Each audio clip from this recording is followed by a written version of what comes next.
ಸ್ನೇಹಿತರೆ, ಎಲ್ಲರಿಗೂ ನಮಸ್ಕಾರ. ಸಂಯುಕ್ತ ಕರ್ನಾಟಕ ದಿನಪತ್ರಿಕೆಯಲ್ಲಿ ಇಂದು ಬಂದಂಥ ಒಂದು ಅಪ್ಡೇಟ್ ಇದು ನೋಡಿ. 364 PU ಉಪನ್ಯಾಸಕರ ನೌಕರಿ ಬಚಾವ್. ಅದರಲ್ಲೂ ಕೆಲಸ ಕಳೆದುಕೊಳ್ಳುತ್ತಿದ್ದವರಿಗೆ ಕೊನೆಗೂ ರಾಜ್ಯ ಸರ್ಕಾರದಿಂದ ಶ್ರೀರಕ್ಷೆ ಅಂತ. ಸ್ನೇಹಿತರ ಜೊತೆಗೆ ಈ ಒಂದು ಅಪ್ಡೇಟು ಮುಂಬರ್ತಕ್ಕಂತಹ PU ಉಪನ್ಯಾಸಕರ ನೇಮಕಾತಿಯಲ್ಲಿ ಒಂದಷ್ಟು ಅವೇರ್ನೆಸ್ ಅನ್ನು ಸಹ ಮೂಡಿಸುತ್ತೆ. ಸೊ ಎಲ್ಲೂ ವಿಡಿಯೋವನ್ನ ಸ್ಕಿಪ್ ಮಾಡದೆ ಅಬ್ಸರ್ವ್ ಮಾಡ್ತಾ ಹೋಗಿ. ಸ್ನಾತಕೋತ್ತರ ಪದವಿ ಅಂದರೆ ನಿಮ್ಮ ಮಾಸ್ಟರ್ ಡಿಗ್ರಿಯೊಂದಿಗೆ ನೀವು BEd ತರಬೇತಿ ಪಡೆಯದೆ ಅನುದಾನಿತ ಪದವಿ ಪೂರ್ವ ಮಹಾವಿದ್ಯಾಲಯಗಳಲ್ಲಿ ಸೇವೆ ಸಲ್ಲಿಸುತ್ತಿದ್ದಂಥ 364 ಉಪನ್ಯಾಸಕರಿಗೆ ಈಗ ತುಸು ನೆಮ್ಮದಿ ಸಿಕ್ಕಿದೆ. ಅಂದರೆ ವೇತನ ಸಹಿತ BEd ಪೂರೈಸಲು ಇವರಿಗೆ ಅಂದರೆ ಮಾಸ್ಟರ್ ಡಿಗ್ರಿಯನ್ನು ಮಾಡ್ಕೊಳ್ದೇ ಇರುವಂಥವ್ರಿಗೆ ಅವಕಾಶ ನೀಡಿದ್ದರಿಂದ ಇವರು ವಜಾ ಭೀತಿಯಲ್ಲಿದ್ದ ಉಪನ್ಯಾಸಕರು ಈಗ ನಿರಾಳರಾಗಿದ್ದಾರೆ. ಸೊ ಮಾಸ್ಟರ್ ಡಿಗ್ರಿ ಕಂಪ್ಲೀಟ್ ಮಾಡ್ಕೊಳ್ಳಿರೋದ್ರಿಂದ ಒಂದಷ್ಟು ಬಚಾವಾಗಿದೆ. ಹಾಗೆ ಈ ವಿಡಿಯೋವನ್ನು ಸಬ್ಸ್ಕ್ರೈಬ್ ಮಾಡಿಕೊಳ್ಳದೆ ನೋಡ್ತಾ ಇರುವಂತಹ ಎಲ್ಲ ಸ್ಪರ್ಧಾರ್ಥಿಗಳು ಈ ಕೂಡ ನಮ್ಮ ಚಾನಲ್ಗೆ ಸಬ್ಸ್ಕ್ರೈಬ್ ಮಾಡಿಕೊಳ್ಳಿ. ಬಿಕಾಸ್ ಇದಕ್ಕೆ ಸಂಬಂಧಿಸಿದ ಇನ್ನಷ್ಟು ಉಪಯುಕ್ತ ವಿಡಿಯೋಗಳ ನೋಟಿಫಿಕೇಶನ್ ನಿಮಗೆ ಬೇಗ ರೀಚ್ ಆಗುತ್ತೆ.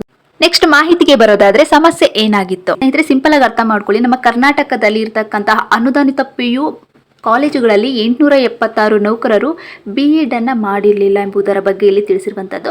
ನೆಕ್ಸ್ಟ್ ಒನ್ನು ಹಾಗೆ ಸ್ಕ್ರೀನನ್ನು ಅಬ್ಸರ್ವ್ ಮಾಡ್ತಾ ಹೋಗಿ. 450 ಉಪನ್ಯಾಸಕರಿಗೆ ಸರ್ಕಾರ ವಿನಾಯಿತಿ ನೀಡಿತ್ತು. ಅಂದರೆ 62 ಜನ ನಿವೃತ್ತಿ ಅಥವಾ ನಿಧನರಾಗಿರ್ತಾರೆ. ಆದರೆ ಈಗ ಈ ಒಂದು ಸಮಸ್ಯೆಗಳಲ್ಲಿ ಮೇನ್ ಸಿಂಪಲ್ ಆಗಿ ಅರ್ಥ ಮಾಡ್ಕೊಳೋದಾದ್ರೆ ಸ್ನೇಹಿತರೆ, 450 ಉಪನ್ಯಾಸಕರಿಗೆ ಸರ್ಕಾರ ವಿನಾಯಿತಿ ಹೇಗೆ ನೀಡಿದೆ ಅಂದರೆ 62 ಜನ ನಿವೃತ್ತಿ ಅಥವಾ ನಿಧನರಾಗಿರ್ತಾರೆ. ಆದ್ದರಿಂದ ಇನ್ನುಳಿದವರಿಗೆ ಈ ಒಂದು ಸಮಸ್ಯೆ ಆಗಿತ್ತು. ಆದ್ದರಿಂದ 2 ವರ್ಷಗಳಲ್ಲಿ BEd ಕೋರ್ಸನ್ನು ಪೂರ್ಣಗೊಳಿಸಲು ಸರ್ಕಾರ ಈಗ ಇವರಿಗೆ ಆದೇಶ ನೀಡಿದೆ. ಯಾರಿಗೆ? 364 PU ಉಪನ್ಯಾಸಕರಿಗೆ. ಸ್ನೇಹಿತರೆ, ಇಲ್ಲಿ ನಿಮ್ಗೆ ಒಂದಷ್ಟು ಕ್ಲಾರಿಟಿ ಸಿಕ್ಕಿದೆ ಅಂತ ಭಾವಿಸ್ತಾ ನೆಕ್ಸ್ಟ್ ಮಾಹಿತಿಯನ್ನು ಇಲ್ಲಿ ನೋಡೋದಾದ್ರೆ ನೋಡಿ, ಅಬ್ಸರ್ವ್ ಮಾಡಿ.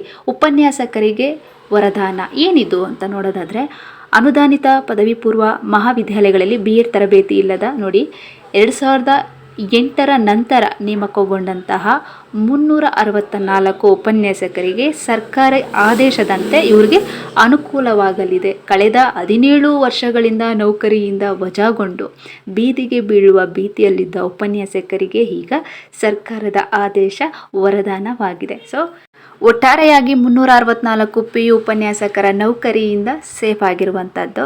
ಸೊ ಈ ಒಂದು ಅಪ್ಡೇಟ್ ಈ ಒಂದು ವಿಡಿಯೋ ಮುಖಾಂತರ ನಿಮಗೆ ಸಾಧ್ಯವಾದಷ್ಟು ತಿಳಿಸಿದ್ದೇವೆ ಅಂತ ಭಾವಿಸ್ತಾ, ಮುಂಬರ್ತಕ್ಕಂತಹ PU ಉಪನ್ಯಾಸಕರ ನೇಮಕಾತಿಯಲ್ಲಿ ಮೇನು ನಿಮ್ಮ master degree with BEd compulsory complete ಆಗಿರಲೇಬೇಕಾಗಿರುತ್ತೆ ಸ್ನೇಹಿತರೆ. ಇದಷ್ಟು ಮಾಹಿತಿ ಈ ಒಂದು ವಿಡಿಯೋದಲ್ಲಿ ತಿಳಿಸಲಾಗಿದ್ದು. ಹಾಗೆ ಈ ಒಂದು ಮಾಹಿತಿ ನಿಮಗೆ ಉಪಯುಕ್ತವಾದಲ್ಲಿ ತಪ್ಪದೇ ಶೇರ್ ಮಾಡಿ. ಇದೇ ತರದ ಲೇಟೆಸ್ಟ್ ಅಪ್ಡೇಟ್ಗಳಿಗಾಗಿ ನಮ್ಮ MN Academy 26 ಯೂಟ್ಯೂಬ್ ವಾಹಿನಿಯನ್ನು ತಪ್ಪದೇ ಫಾಲೋ ಮಾಡಿ.